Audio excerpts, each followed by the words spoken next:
बिलावल भुट्टो सरदारांनी आक्रमक आणि चिथावणीखोर विधान करून ही परिस्थिती अधिक गंभीर केली आहे। बिलावल भुट्टोंनी सिंधू पाणी कराराबाबत भारताला थेट धमकीच दिली। सिंधू आमची आहे, ती आमचीच राहील, एकतर आमचं पाणी या नदीतून वाहील किंवा त्यांचं रक्त यातून वाहील।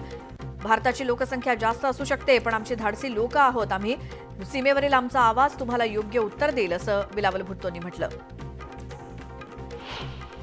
जम्मू काश्मीरच्या पहलगाम इथे दहशतवाद्यांनी केलेल्या हल्ल्यात 26 जणांचा मृत्यू झाला। यानंतर भारत आणि पाकिस्तान या दोन देशांमधले संबंध ताणले गेलेत। या दरम्यान या दहशतवादी हल्ल्यात कथित सहभाग असल्याचा बदला म्हणून भारत पाकिस्तानमध्ये पाण्याचा एक थेंबही वाहून जाऊ देणार नाही, असं जलशक्ती मंत्री CR पाटील यांनी म्हटलं। जम्मू काश्मीरच्या पहलगाममध्ये झालेल्या हल्ल्यावरनं आतंकवादाचा रंग हिरवाच असल्याचं सिद्ध झालंय, असं वक्तव्य मत्स्य व्यवसाय मंत्री नितेश राणेंनी केलं।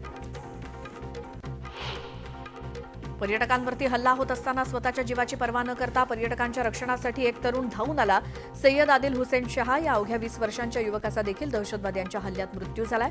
माणुसकी दाखवत धाडसानं दहशतवाद्यांना सामोरं जाणाऱ्या सय्यदच्या निधनाबद्दल हळहळ व्यक्त होत असतानाच उपमुख्यमंत्री एकनाथ शिंदेंनी वैयक्तिकरित्या सय्यदच्या कुटुंबियांना 5 लाख रुपयांची मदत केली।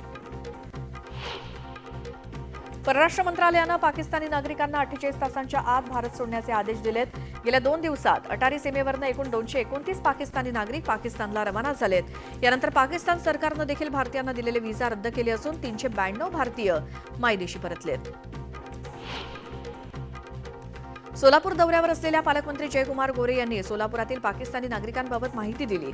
सोलापुरात 25च्या आसपास नागरिक आहेत, त्यातील 14 लोकांना परत पाठवण्यासारखी परिस्थिती आहे। या संदर्भात मुख्यमंत्री देवेंद्र फडणवीस यांच्याशी बोलणार आहोत। या संदर्भात काय निर्णय घ्यायचा याचा विचार करण्यात येईल, असं गोरे म्हणाले। आम्हाला आता पुन्हा पाकिस्तानात जायचं नाही, आम्हाला भारताचं नागरिकत्व द्यावं।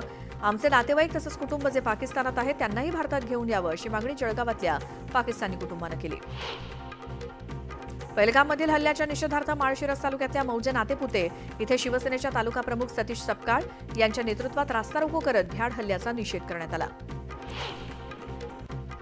वाशिम शहरात पहलगाम हल्ल्याचा निषेध करण्यात आला। यावेळी बाजारपेठा बंद ठेवत हल्ल्याचा निषेध केला गेला।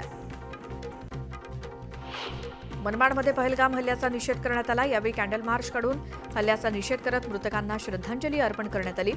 दरम्यान दहशतवाद्यांना चोख प्रत्युत्तर देण्याची मागणीही करण्यात आली। नागपुरात वास्तव्यास असलेल्या 18 पाकिस्तानी नागरिकांना भारत देश सोडावा लागणार आहे। नागपुरातील 18 पाकिस्तानी नागरिकांची पोलीस विभागातर्फे ओळख पटवली गेली आहे। जळगावच्या चोपड्यात मुस्लिम समाजानं पहलगाम हल्ल्याचा निषेध केला। यावेळी मुस्लिम समाजानं पाकिस्तान विरोधात जोरदार घोषणाबाजी केली। पहलगाममधील भ्याड हल्ल्याच्या निषेधार्थ भिवंडीमध्ये सकल हिंदू समाजाच्या वतीनं निषेध करण्यात आला। यावेळी पाकिस्तानी झेंडा तसंच पाकिस्तानी पुतळा जाळून आक्रोश व्यक्त करण्यात आला। लातूर जिल्ह्यातील उदगीर येथे मुस्लिम धर्मीयांनी हल्ल्याचा निषेध केला। शुक्रवारची नमाज अदा करताना सुद्धा हातावरती काळ्या पट्ट्या बांधून मुस्लिम बांधवांनी काश्मीरमध्ये झालेल्या अतिरेकी हल्ल्याचा निषेध केला। पाकिस्तानला कायमस्वरूपी अद्दल घडवण्याची मागणी यावेळी आंदोलकांनी केली असून अनेक शाळकरी मुलांनी देखील सहभाग घेत पाकिस्तान विरोधात घोषणाबाजी केली। जळगावच्या भुसावळमध्ये हिंदू मुस्लिम एकता मंचानं पहलगाम हल्ल्याचा निषेध केला। यावेळी कॅन्डल मार्च काढत पाकिस्तानचा निषेध करण्यात आला।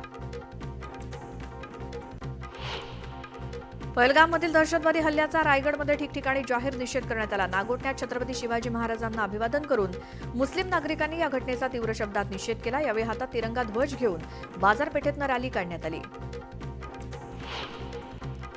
उद्धव ठाकरेंनी पुन्हा एकदा राज ठाकरेंना एकत्र येण्यासाठी साथ घातल्याची जोरदार चर्चा आहे। याचं कारण म्हणजे ठाकरेंच्या पक्षाकडनं एक फोटो सोशल मीडियावरती पोस्ट करण्यात आलाय। आता वेळ आली एकत्र येण्याची, मुंबई आणि महाराष्ट्रासाठी शिवसैनिक तयार आहेत, मराठी अस्मितेच्या रक्षणासाठी, अशी पोस्ट ठाकरेंच्या पक्षाच्या अधिकृत पेजवरनं पोस्ट करण्यात आली आहे। बंदर खात्याच्या जागेवर कुणी अनधिकृतपणे गाड्या उभ्या केल्यास मी स्वतः येऊन या सगळ्या गाड्या समुद्रात लोटून टाकणार, असा थेट इशारा मत्स्य व्यवसाय मंत्री नितेश राणेंनी दिला। पीएमआरडीए अर्थात पुणे महानगर प्रदेश विकास प्राधिकरणाच्या वतीनं तयार करण्यात आलेल्या प्रारूप विकास आराखड्यात बांधकाम व्यावसायिकांच्या जागेवर आरक्षण न टाकता गोरगरिबांच्या जमिनीवरती आरक्षण टाकल्यामुळे प्रारूप आराखडा अजित पवारांनी रद्द केला। यावेळी त्यांनी अधिकाऱ्यांना चांगलाच दम भरला। बाणेरमधील कौशल्य विकास केंद्राच्या उभारणीच्या विलंबावरून उपमुख्यमंत्री अजित पवारांनी नाराजी व्यक्त केली। यावेळी अजित पवारांनी आयुक्तांची कानउघाडणी करत चांगलंच सुनावलं। पुण्यातील पाणंद रस्ते शिवरस्ते खुले करण्याबाबत कालबद्ध कार्यक्रम राबवण्यात यावा. तसंच तलाव आणि पाणीसाठ्यातील गाळ काढण्याचं काम देखील वेळेत पूर्ण करण्याचं नियोजन करावं अशी सूचना उपमुख्यमंत्री आणि पालकमंत्री अजित पवार यांनी केली. राज्यातील विविध महानगरात वेगवेगळ्या परिवहन सेवा कार्यरत आहेत. या सर्व सेवा एकाच छताखाली आणल्या जाणार असून त्यासाठी एकात्मिक महानगर वाहतूक प्राधिकरण स्थापन करण्याचे निर्देश मुख्यमंत्री देवेंद्र फडणवीस यांनी दिले. मे महिन्यात राज्य सरकारच्या तालुका आणि जिल्हा समित्यांवरील नियुक्ती तसंच सीईओंची नियुक्ती करण्याचा आणि राज्य पातळीवरती समिती आणि महामंडळावरील नियुक्ती जूनमध्ये करण्याचा शब्द आता भाजपजनांना देण्यात आल्यामुळे कार्यकर्ते आणि नेत्यांच्या आशा पल्लवित झाल्या आहेत. छत्तीसगडमध्ये 1500 माओवादी असल्याचा दावा करण्यात आलाय. जंगलात सुरक्षा दलांकडून 5 दिवसांपासून सर्च ऑपरेशन सुरू आहे. करेगट्टा परिसरातील माओवाद्यांना घेरण्याचा प्रयत्न जवानांनी केला. मुंबई विमानतळावरील छत्रपती शिवाजी महाराजांच्या पुतळ्यावरनं केंद्र सरकारनं नोटीस बजावली. डीजीसीएच्या सर्वेक्षणानंतर छत्रपती शिवरायांचा पुतळा अडथळा म्हणून घोषित करण्यात आलाय. या घटनेनंतर शिवप्रेमींकडून संताप व्यक्त होतोय. मालवणमधील छत्रपती शिवरायांच्या पुतळ्याचं उद्घाटन पुढे ढकलण्यात आलंय. 1 मे रोजी होणारा कार्यक्रम पुढे ढकलण्यात आला असून काही कारणास्तव हा कार्यक्रम पुढे गेल्याची माहिती मिळते. मात्र पुतळ्याचं काम 100% पूर्ण झालंय. यवतमाळच्या पुसद तालुक्यातल्या शेबाळ पिंपरी ते इसापूर या 3 किलोमीटर रस्त्याचं काम मागील 2 वर्षांपासून रखडलंय. मुख्यमंत्री ग्राम सडक योजनेतनं या रस्त्यासाठी 1,80,00,000 रुपये निधी देण्यात आलाय. मात्र तरी देखील काम सुरू न झाल्यामुळे संतप्त ग्रामस्थांनी रस्त्याच्या मागणीसाठी रास्ता रोको आंदोलन केलं. दिव्यागारचे सरपंच सिद्धेश कोसबे यांना जीवे मारण्याची धमकी मिळाली आहे. अतिक्रमणाची नोटीस पाठवल्याच्या रागातनं ही धमकी मिळाली आहे. या प्रकरणी पोलिसांनी गुन्हा दाखल करण्यास मात्र टाळाटाळ केली. सांगलीच्या वाळवा तालुक्यातल्या इटकरे फाट्याजवळ अज्ञात वाहनाच्या धडकेत बिबट्या जखमी झाला. हा बिबट्या नरजातीचा असून त्याच्यावर रुग्णालयात उपचार सुरू आहेत. मनमाडच्या शीख मळ्यात शिरलेल्या बिबट्याला जेरबंद करण्याचा 4 दिवसांचा कालावधी संपला नाही. तोच पुन्हा या मळ्यामध्ये दुसरा बिबट्या शिरल्यामुळे नागरिकांमध्ये भीतीचं वातावरण आहे.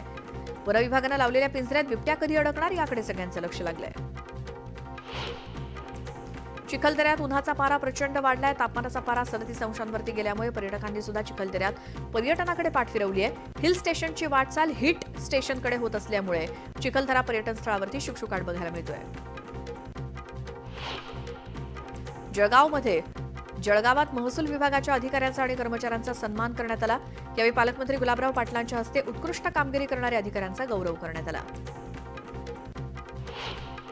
लोणावळ्यात सामूहिक विवाह सोहळ्याचं आयोजन करण्यात आलं होतं. यावेळी 12 गरीब मुलामुलींचा विवाह करण्यात आला. पुण्यामध्ये आरटीओ कार्यालयानं 100 रिक्षा चालकांवरती कारवाई केली. यात भाडं नाकारणं, गरजेपेक्षा जास्त भाडं घेणं, फास्ट मीटर आणि उद्धट वर्तन अशा तक्रारींवरनं ही कारवाई करण्यात आली. मावळच्या किवळे गावातल्या नागरिकांनी पहलगाम हल्ल्याचा निषेध केला. यावेळी मोठ्या संख्येनं ग्रामस्थांनी आंदोलनामध्ये सहभाग घेतला. रायगड जिल्ह्यातील माणगावमध्ये भाजप युवा मोर्चाच्या कार्यकर्त्यांनी मोर्चा काढला. मोर्चातनं पहलगाम हल्ल्याचा निषेध करण्यात आला. दरम्यान पाकिस्तान विरोधात जोरदार घोषणाबाजी करण्यात आली.